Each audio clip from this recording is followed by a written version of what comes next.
Assalamualaikum warahmatullahi wabarakatuh.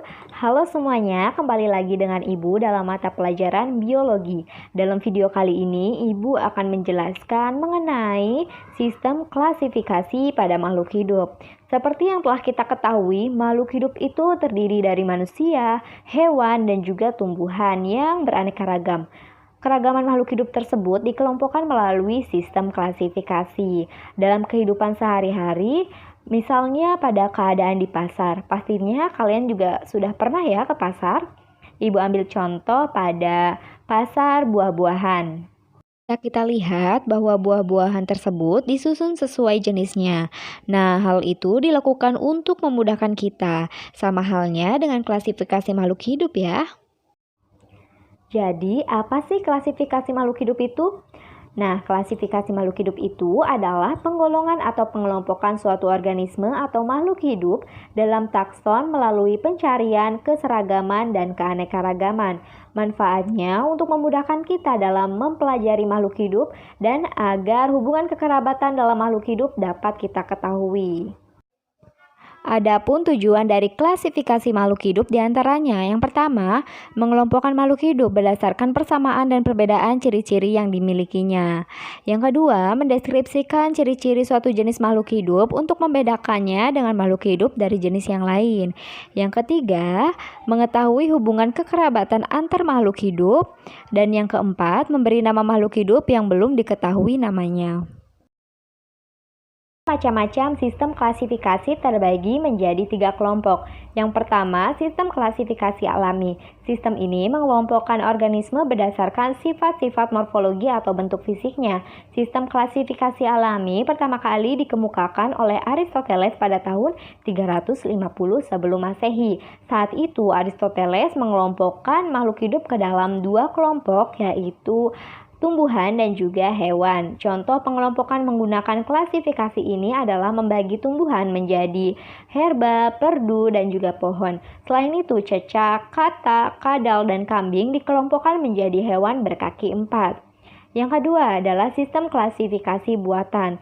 Sistem klasifikasi buatan atau artifisial adalah sistem klasifikasi yang dibuat untuk tujuan praktis, yang mana misalnya mengelompokkan makhluk hidup berdasarkan kegunaannya.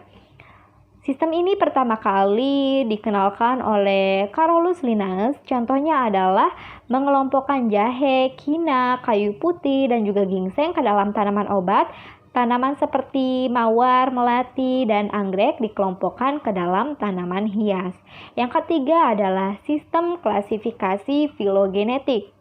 Sistem klasifikasi filogenetik didasarkan pada hubungan kekerabatan antar organisme berdasarkan proses evolusinya. Sistem klasifikasi filogenetik diperkenalkan sejak munculnya teori evolusi Lamarck dan Darwin. Hubungan kekerabatan organisme digambarkan melalui pohon filogenetik. Tahapan evolusi pada makhluk hidup. Yang pertama, ada homologi, yaitu fitur anatomi organisme yang berbeda yang memiliki penampilan atau fungsi yang sama karena mereka mewarisi dari nenek moyang yang sama juga. Bisa dilihat pada gambar, terdapat tangan manusia, kaki kucing, sirip paus, dan juga sayap kelelawar memiliki tulang yang sama. Di antaranya ada tulang humerus, radius, ulna, metakarpal, dan phalanges.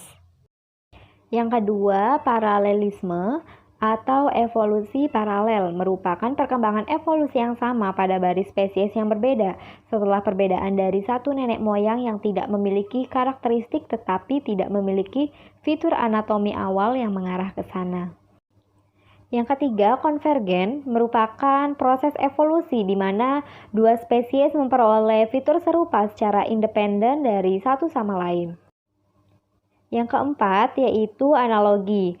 Evolusi analogi ini merupakan fitur anatomi yang memiliki bentuk yang sama atau fungsi yang sama pada spesies yang berbeda yang tidak memiliki nenek moyang yang dikenalnya atau nenek moyang yang tidak sama ya.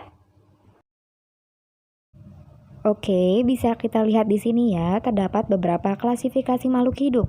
Yang pertama yaitu ada klasifikasi 2 kingdom, terdiri dari animalia dan juga plantae. Selanjutnya ada klasifikasi 3 kingdom, terdiri dari Animalia, Plantae, dan juga Fungi. Lalu dilanjut dengan klasifikasi 4 kingdom, terdiri dari Animalia, Plantae, Fungi, dan juga Monera. Selanjutnya ada klasifikasi 5 kingdom, terdiri dari Animalia, Plantae, Fungi, Monera, dan Protista. Lalu ada klasifikasi 6 kingdom, terdiri dari Animalia, Plantae, Fungi, Monera, Protista, dan Archaebacteria. Oke, dalam video kali ini Ibu hanya menjelaskan mengenai klasifikasi 5 kingdom menurut R.H. Whittaker. Di antaranya ada kingdom Monera, kingdom Protista, kingdom Fungi, kingdom Plantae, dan kingdom Animalia. Yang pertama adalah kingdom Monera, meliputi makhluk hidup yang sangat sederhana. Ciri khusus Monera yaitu bersifat prokaryotik, sel-selnya mempunyai nukleus atau inti sel yang tidak bermembran. Lalu sel-selnya juga dapat membelah secara sederhana, yaitu dengan amitosis, kromosomnya tunggal dan berbentuk melingkar, klorofil tersebar dan tidak terlindung oleh membran. Kingdom Monera meliputi bakteri dan cyanobacteria. Banyak organisme disebut autotrofik, dapat mensintesis makanannya sendiri, dan beberapa di antaranya disebut heterotropik, mencerna pembentuk bahan organik. Yang kedua yaitu kingdom Protista. Kingdom Protista ini merupakan organisme yang belum terdiferensiasi menjadi jaringan dan bersel tunggal yang bersifat eukariotik. Eukariotik itu apa? Eukariotik itu berarti sel-selnya telah bermembran, meliputi protozoa dan juga alga. Sistem klasifikasi ini dirintis oleh Ernest Haeckel. Protista berkisar dari amuba yang bersel tunggal sampai rumput laut yang multiseluler. Protista mungkin mirip dengan hewan, tumbuhan, atau juga jamur. Yang ketiga yaitu kingdom fungi. Tubuhnya tersusun atas benang hifa yang bersifat eukariotik, meliputi makhluk hidup yang tidak mempunyai klorofil sehingga tidak dapat mensintesis makanannya sendiri atau bersifat heterotrof. Ada yang bersifat parasit dan ada juga yang bersifat saprofit. Beberapa spesies jamur uniseluler, sedangkan spesies lain membentuk rantai panjang sel dan disebut dengan jamur filamen. Suatu dinding sel mengandung kitin atau selulosa yang ditemukan dalam sebagian besar anggotanya. Makanannya diambil melalui penyerapan molekul kecil dari lingkungan eksternal dan berkembang biak dengan spora. Kingdom fungi ini terdiri dari Chytridiomycota, Zygomycota, Basidiomycota, dan juga Ascomycota. Yang keempat yaitu kingdom Plantae. Kingdom Plantae ini merupakan makhluk hidup multiseluler yang bersifat eukariotik, berklorofil, berdinding sel, dan sel-selnya sudah terdiferensiasi menjadi jaringan dan organ. Termasuk di dalamnya adalah Bryophyta, tumbuhan lumut, Pteriodophyta, tumbuhan paku, dan Spermatophyta, tumbuhan berbiji. Organisme Plantae ini mensintesis makanannya sendiri dengan fotosintesis dan dinding selnya itu mengandung selulosa. Nah, diingat ya, ini adalah tahapan dari klasifikasi makhluk hidup. KFC oleh-oleh familiku gurih sekali. Bisa dilihat tahapannya. Nah, perbedaannya itu hanya pada filum. Nah, pada tumbuhan itu bukan filum tetapi divisi. Selanjutnya, sistem tata nama makhluk hidup. Ibu ambil contoh, di sini ada spesies jagung. Nah, nama ilmiah itu terdiri dari dua kata, yakni yang pertama ialah nama genus dan yang kedua adalah epitet spesies. Penulisan nama ilmiah ditulis menggunakan huruf cetak miring maupun digaris bawahi. Huruf pertama dalam kata kedua itu tidak memakai huruf kapital, tetapi hanya huruf pertama dalam kata pertama saja. Bisa dilihat ya, itu ada kata zea, dan Z-nya itu adalah huruf kapital.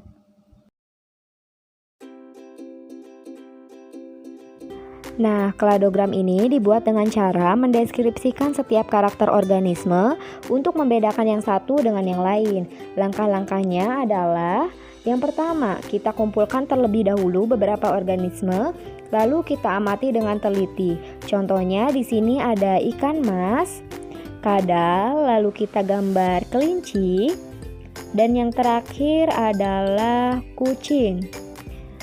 Beberapa organisme memiliki tulang belakang, lalu ada juga yang memiliki dua pasang tungkai, ada yang memiliki rambut dan ada yang tidak, dan ada juga yang memiliki gigi taring. Spesies yang memiliki karakter tersebut kita tandai dengan tanda positif atau tanda checklist. Seperti ini ya. Kita penuhkan dulu sesuai karakter dengan tanda positif. Oke, setelah selesai, gambarlah diagram Venn. Mulailah dengan karakter yang dimiliki oleh semua spesies tersebut pada diagram paling luar. Bisa kita lihat pada tabel sebelumnya bahwa semua spesies memiliki karakter yaitu tulang belakang, sedangkan hanya kucinglah yang memiliki gigi taring di antara spesies-spesies yang lain. Kemudian ubahlah kladogram sebagai berikut. Pertama, ciri-ciri paling umum yang terletak paling luar dituliskan di ujung paling luar dari tanda panah kladogram tersebut. Selanjutnya, pada kladogram mengikuti diagram Venn dari luar ke dalam, semakin ke ujung kanan menunjukkan kekerabatan yang semakin dekat. Di sini kita bisa lihat ya, bahwa kelinci dengan kadal lebih dekat kekerabatannya dibandingkan ikan mas dengan kelinci karena banyak perbedaannya. Ya, bisa kita lihat ya. Mungkin itu saja yang bisa Ibu sampaikan mengenai materi klasifikasi makhluk hidup. Jika ada yang ingin ditanyakan, boleh ditanyakan di kolom komentar. Sekian dari Ibu, kurang dan lebihnya mohon maaf. Wabillahi taufik wal hidayah. Wassalamualaikum warahmatullahi wabarakatuh.